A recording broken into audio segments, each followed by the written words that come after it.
In the small village of Greenstone, where stone and wooden houses nestled among lush hills, lived Emily, a 10-year-old girl with curious eyes that reflected the sparkle of the stars.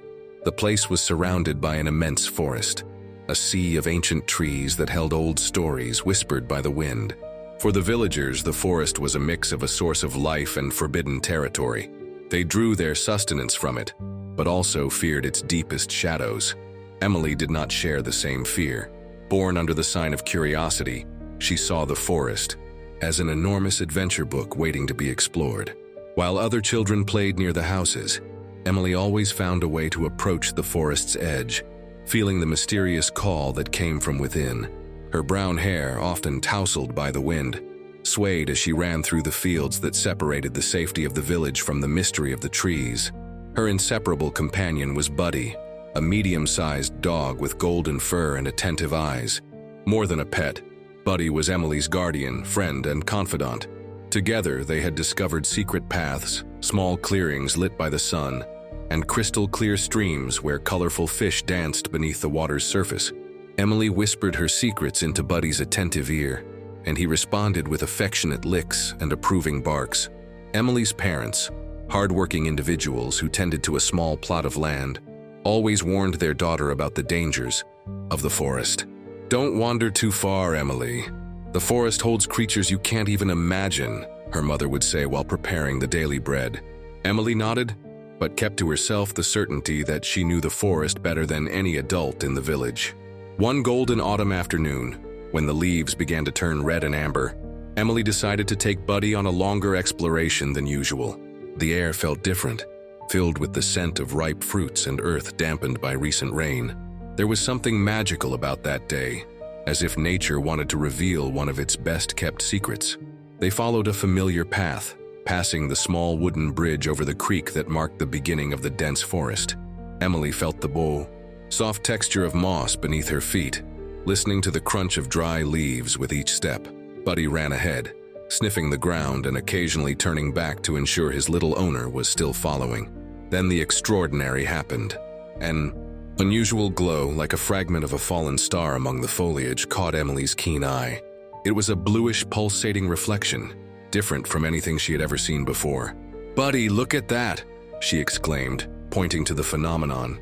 But the dog was distracted, chasing the trail of some small animal. Driven by irresistible curiosity, Emily strayed from the main path, moving toward the mysterious light. Each step took her deeper into the forest, through increasingly dense and ancient trees. The air grew thicker, filled with the intense fragrance of earth and vegetation.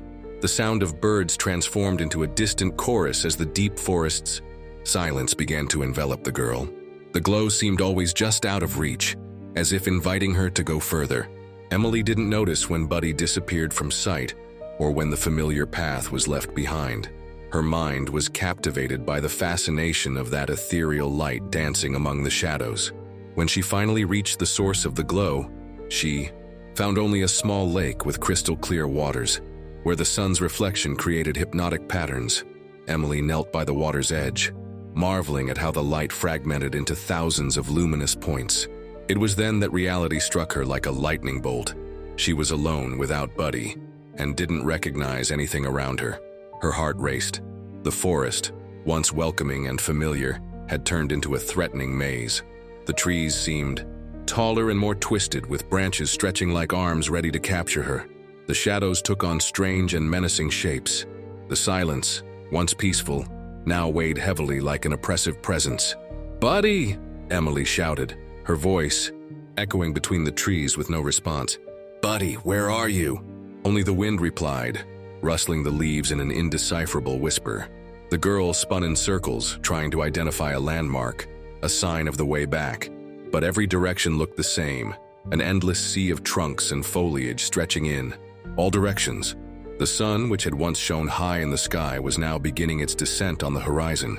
The golden light was being replaced by elongated shadows, heralding the approaching night. Emily felt a chill run down her spine. She had never been in the forest after dark. That was one of the limits she had never dared to cross. The walk back became a harrowing journey. Every noise made her heart jump. The rustling of leaves, the snapping of distant branches, the occasional hoot of an owl, all seemed loaded with invisible threats. Emily tried to navigate by the setting sun, but the dense tree cover made the task almost impossible. As darkness advanced, fear grew within her. The stories the village elders told on winter nights by the fireplace came to life in her imagination. Mysterious creatures inhabiting the forest's depths, ancient spirits wandering among the trees, predators hunting in the dark. Those narratives, which once only caused delightful shivers of excitement, now filled her with genuine terror. That's when she realized she wasn't alone. A strange sensation, like a tingling at the back of her neck, alerted her to an observing presence. Something or someone was following her, staying in the shadows, out of reach of her frightened eyes. Emily quickened her pace, stumbling over exposed roots and scratching her arms on the thorny bushes blocking her path. The sky became a dark mantle, dotted with stars that could barely penetrate the dense tree canopy. Visibility was rapidly decreasing, turning the forest into a world of indistinct shadows. Emily felt smaller, more vulnerable, more lost. Warm tears streamed down her face, mixing with the sweat of effort and fear. Then she saw it for the first time. Between two ancient trees, a pair of amber eyes gleamed in the darkness, fixed on her with a disturbing intensity. Emily froze, the cry caught in her throat. Slowly, the creature emerged from the shadows, a gray silver wolf, larger than any dog she had ever seen in the village. The animal took a few steps forward, moving with a fluid grace almost supernatural. Its muscular body was marked with old scars, silent witnesses of past battles. But it was its eyes that captured Emily's attention, a depth, an intelligence that transcended animal nature. Emily's initial panic gave way to a strange calm. Something in that gaze prevented her from running, as if a silent communication was established between them. You won't hurt me, will you?" she whispered, surprising herself with her own courage. The wolf slightly tilted its head as if considering the question. In that moment of unlikely connection, Emily named the wolf Logan, inspired by the silvery moonlight reflecting on his fur. It was a name that came from the depths of her soul, as if he had always existed there, waiting for the right moment to emerge. The village elders described wolves as bloodthirsty creatures, relentless predators representing the forest's most dangerous aspects. But the animal before her did not match that terrifying image. There was loneliness in his eyes, an ancient pain that somehow resonated with Emily's own fear. Logan kept his distance, watching her with a mixture of caution and curiosity. It was as if he were assessing the little human, trying to determine her intentions. Emily remained still, remembering the teachings of the village's old hunter. Never run from a predator. Show that you are not afraid, even when your heart is pounding out of your chest. As the night progressed, a silent understanding began to form between the girl and the wolf. Logan showed no intention of attacking her. On the contrary, he seemed to protect her. He stayed at a safe distance but always visible, like a silent sentinel guarding her path. Emily gathered the courage to continue her journey, now accompanied by that unexpected presence. The darkness was almost complete, but her eyes gradually adapted, allowing her to discern the outline of the trees and the path ahead. Occasionally, she looked back, meeting the amber glow of Logan's eyes following her like two small flames in the night. The path became more challenging as they reached the edge of a stream. During the day, it would have been just a thread of clear water, easily crossable, but recent rains had turned it into a turbulent current, with dark waters roaring as they flowed over stones and fallen logs. Emily stopped, hesitant. The crossing seemed too dangerous in the darkness. That's when Logan moved forward, passing her and following along the stream's bank. After a few meters, the wolf stopped and looked back, as if inviting her to follow. Emily hesitated only for a moment before understanding. He was showing her a way. Following the wolf's lead, Emily found a narrower section of the stream where large stones emerged from the water like natural steps, carefully testing each stone before trusting her weight. To it, the girl began the crossing. The water's roar was deafening, and the white foam glowed ghostly under the moonlight. Midway across, one of the stones wobbled beneath her feet. Emily lost her balance, teetering dangerously over the furious current. A scream escaped her lips as her arms flailed in the air, desperately seeking balance. For a terrifying moment, she felt she would fall into the raging waters. Then she saw Logan on the opposite bank, eyes fixed on her, body tense like a stretched rope, ready to leap. There was a fierce determination in his gaze, a silent promise that he would not let her drown. That look gave Emily the strength she needed to regain her balance and complete the crossing with careful but firm steps. Upon reaching the other shore, exhausted and drenched from the splashes, Emily fell to her knees on the damp ground. Her heart pounded like a drum in her chest as adrenaline surged through her veins. Logan stayed close, watching her with what seemed like genuine concern. "Thank you," Emily murmured, feeling the words were insufficient but necessary. "You saved me." The wolf slightly bowed his head in a gesture that almost seemed like a reverence, before turning and continuing along the winding path between the trees. That night became a journey of discoveries for Emily. Following Logan, they traversed rugged terrain, avoided swampy areas, and found secret passages among ancient moss-covered rocks. It was as if the wolf knew every inch of that forest, every secret kept beneath its green canopy. During the walk, Emily began talking to Logan. At first, it was just words of thanks or observations about the path. Gradually, however, it turned into a monologue about her life, her dreams, her fears. There was something liberating about sharing her deepest thoughts with that wild creature, who listened without judgment, without interruptions. "You know, Logan, everyone in the village thinks the forest is a scary place, full of dangers," Emily said as they rested in a small clearing. "My dad says wolves are the worst of all, that they hunt unsuspecting children and devour lost travelers." She looked directly into the amber eyes that gleamed in the dusk. "But you're not like that, are you?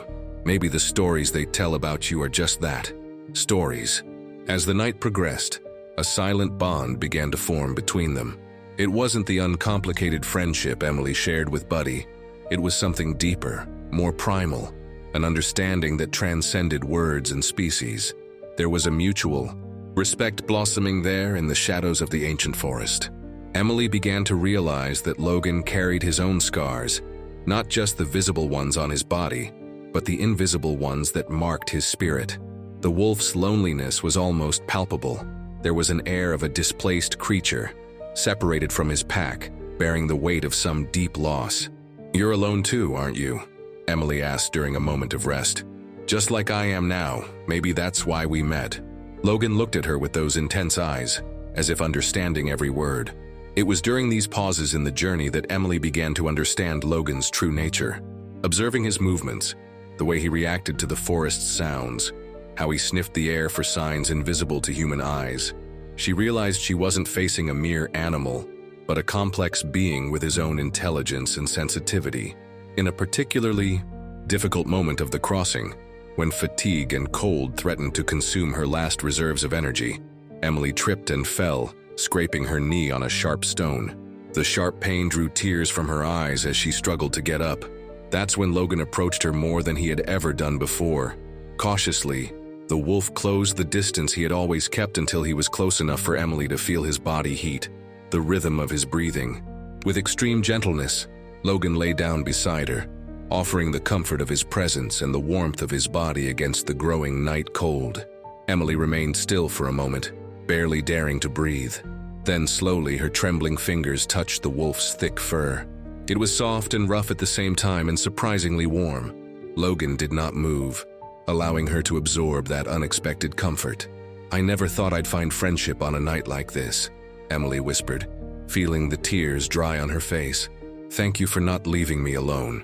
It seemed that, for a fleeting moment, the world had found its perfect balance, a highly unlikely harmony between human and wild, uniting what ignorance and fear had separated for so long. That closeness marked a profound transformation in Emily's journey.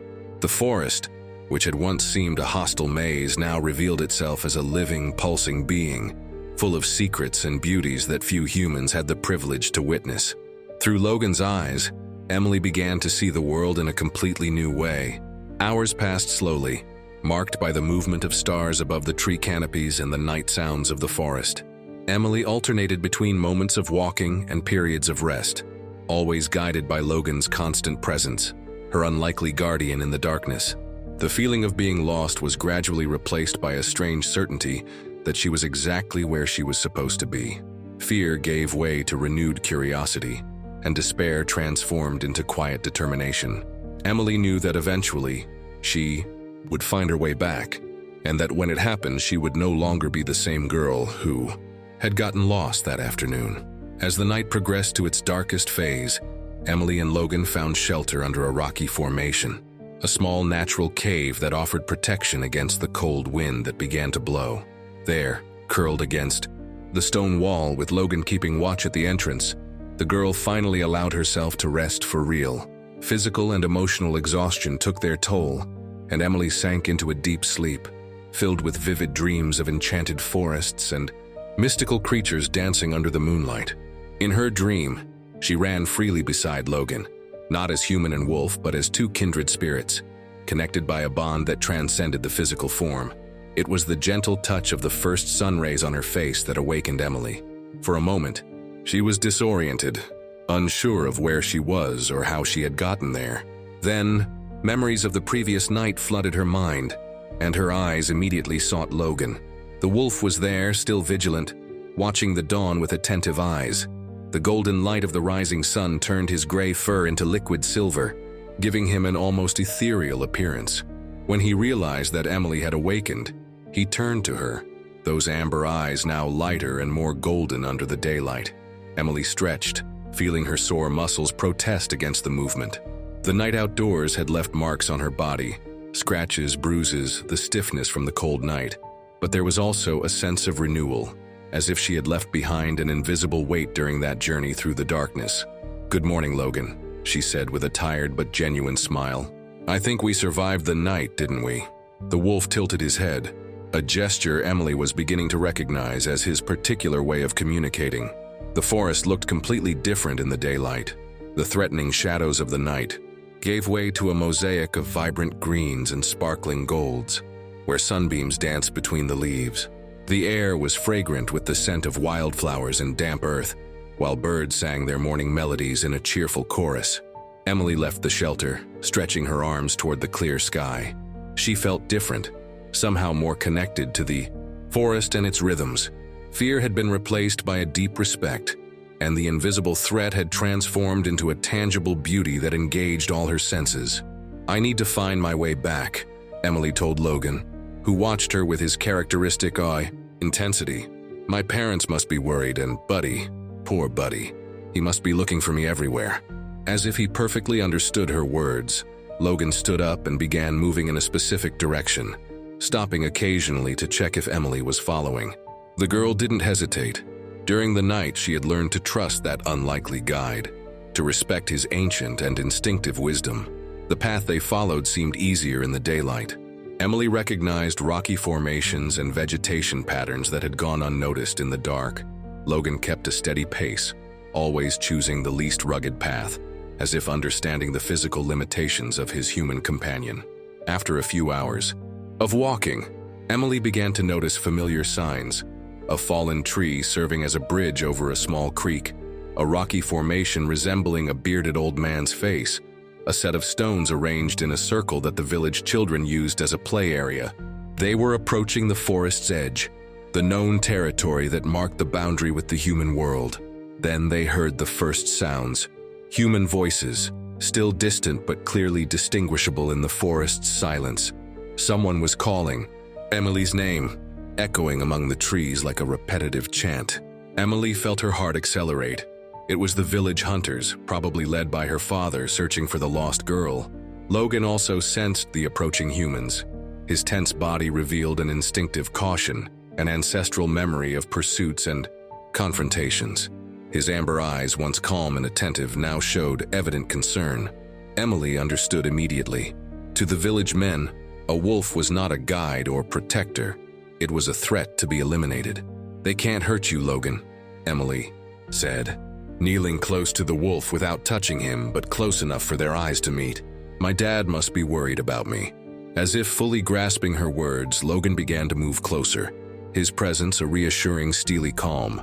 Emily felt a surge of courage, knowing that Logan was there to protect her from both the forest's dangers and the impending threat from her own people. The moment of truth arrived when the first hunter appeared between the trees. It was Mike, the village blacksmith, a large man with a thick beard and small, attentive eyes. Upon seeing Emily, his face lit up with relief, but almost immediately, that expression turned to horror as he noticed the wolf beside the girl. "Emily, don't move," Mike shouted, raising the shotgun he carried. "There's a wolf after you." "No!" Emily yelled, instinctively positioning herself between Logan and the weapon's barrel. "Don't shoot, Mike. He won't hurt me." More men began to appear, emerging from the trees like materialized shadows. Emily's father, Peter, ran toward his daughter, his face a mask of terror as he saw the scene, his little Emily standing as a human shield between the hunters and a wild wolf. "Emily, get out of there now," Peter ordered, his voice trembling with fear. "That creature is dangerous." Emily stood firm, arms open as if she could create an invisible barrier to protect Logan. "No, Dad, you don't understand. He saved me. I spent the whole night lost in the forest, and Logan stayed with me, protected me, showed me the way." A murmur of disbelief swept through the group of hunters. Some exchanged skeptical looks. Others kept their weapons aimed at the wolf, who remained surprisingly calm in the face of the confrontation. "Emily, this is madness," Peter said, taking a cautious step toward his daughter. "Wolves are predators, not protectors. He's probably just waiting for the right moment to attack." "No!" Emily felt warm tears stream down her face. "You're wrong about him, about all of them. Logan helped me cross the stream, kept me warm all night, guided me through the darkness. He could have attacked me 100 times, but he chose to protect me."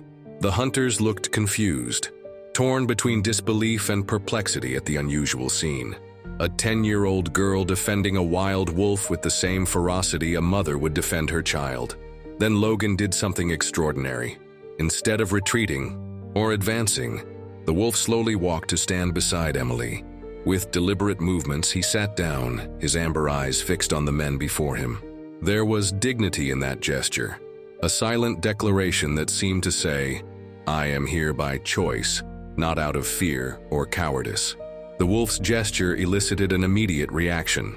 Some hunters instinctively stepped back, others gripped their weapons handles tighter. Peter froze, unable to comprehend what he was witnessing. "Look," Emily exclaimed, smiling through her tears. "He's not attacking me. He's protecting me. From you." At that moment, a familiar bark cut through the tense air. Buddy emerged from between the hunter's legs, running toward Emily with joyful yelps. The girl knelt to greet her friend, who covered her face with enthusiastic licks. What happened next left everyone present astonished. Logan, the wild wolf who was supposed to represent the greatest danger to a domestic dog, showed no aggression. On the contrary, when Buddy, after the effusive greetings to Emily, turned to Logan with cautious curiosity, the wolf simply lowered his head in a gesture that seemed almost respectful. The two animals watched each other for a long moment, communicating in a silent language that no human present could fully understand. Then, to everyone's amazement, Buddy approached Logan, sniffing him with increasing interest. There was no hostility in the gesture, only the natural curiosity of a being faced with the unknown. "Do you see?" Emily said, looking at the group of men still paralyzed by the unusual scene. "Even Buddy understands what you can't see. Logan isn't our enemy. He's part of this forest, just like the trees, the rivers, the birds. And this forest isn't our enemy. It's our home too, if we learn to respect it." A profound silence followed the girl's words. It was as if the forest itself held its breath, awaiting the outcome of that unlikely encounter between two worlds that had remained separated for so long. It was old Jonas, the most experienced of the hunters, who finally broke the silence. With slow movements, he lowered his weapon and stepped forward. His wrinkled face, marked by decades of sun and wind, showed an expression of astonishment and reverence. "In 50 years of hunting in these forests," he said, his voice hoarse with emotion, "I've never seen anything like this. A wolf that protects a human child, that stands beside her in the face of danger." He shook his head as if trying to reorganize everything he thought he knew about the world. Maybe we've misunderstood everything all this time." Peter, Emily's father, took a step forward, still cautious but now with his gaze divided between love for his daughter and admiration for the phenomenon he was witnessing. Gradually, the other hunters began lowering their weapons, yielding to the evidence before their eyes. "Emily," Peter said, kneeling to be at her eye level. "Are you sure about this? Are you sure that this wolf, Logan, really protected you all night?" Emily nodded firmly, her eyes shining with an undeniable truth. "Absolutely sure, Dad. Without Logan, I wouldn't have survived. He knows the forest better than any of us, respects its secrets, lives in harmony with it, and he chose to help me even after everything we humans have done against wolves." Durand. Transformation on the villagers' faces was visible, from initial fear and distrust, through perplexity, to a new understanding beginning to emerge at that unique moment. "If what Emily says is true," Mike the blacksmith said, completely lowering his weapon, "then we have a lot to rethink about our relationship with this forest and its creatures." In the days that followed, the story of the girl and the wolf spread through the village like wildfire. At first, many doubted. It was easier to believe that Emily had invented the story or exaggerated the events. But those who had been present that morning in the forest recounted and retold what they had witnessed. A wild wolf behaving as a guardian of a human child, sitting beside her without fear or aggression, seemingly understanding every word she said. Slowly, distrust gave way to curiosity. Under Emily's leadership, small groups of children and adults began making controlled excursions to the forest's edge. Emily taught them to observe without disturbing, to listen to the sounds of nature, to respect the territory of the animals that inhabited it. Logan began to be seen occasionally near the village. He never approached too closely, always keeping a respectful distance, but his constant presence reminded everyone of the lesson Emily had brought from the forest, that fear and ignorance were the true enemies, not the wild creatures that shared their world. Over time, a new tradition was born in Greenstone. Once a year, on the anniversary of the night Emily got lost in the forest, the entire village gathered to celebrate what they called the Harmony Festival. On that day, no hunter entered the forest, no animal was harmed. Instead, they performed rituals of thanks to nature, shared stories of peaceful coexistence, and renewed their commitment to protecting the forest and all its inhabitants. Emily grew up to become the forest's unofficial guardian, a bridge between two worlds that once seemed irreparably separated. Her bond with Logan remained, a silent connection that transcended words. Sometimes on full moon nights, some swore they saw a female figure walking along the forest's edge, accompanied by a silvery shadow that moved with the fluid grace of an ancestral spirit. The story of the girl and the wolf became a living legend, passed down from generation to generation as a powerful reminder that when we open our hearts beyond fear, we discover that true magic lies in mutual understanding and respect for all life forms that share our planet.